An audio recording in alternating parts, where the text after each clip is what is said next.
और हमने इंसान को, जिसे उसकी माँ तकलीफ पर तकलीफ सहकर पेट में उठाए रखती है, फिर उसको दूध पिलाती है और आखिरकार 2 बरस में उसका दूध छुड़ाना होता है, मैंने ताकीद की है कि मेरा भी शुक्र करता रहे और अपने माँ बाप का भी,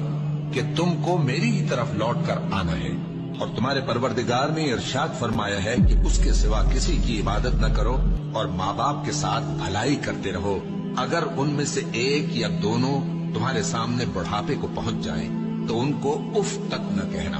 और न उन्हें झिड़कना और उनसे बात अदब के साथ करना और इज्जो नियाज से उनके आगे झुके रहो और उनके हक में दुआ करो कि ऐ परवरदिगार, जैसा इन्होंने मुझे बचपन में शफकत से परवरिश किया है, तू भी इनके हाल पर रहमत फरमा। जो कुछ तुम्हारे दिलों में है, तुम्हारा परवरदिगार उससे बखूबी वाकिफ है। अगर तुम नेक होगे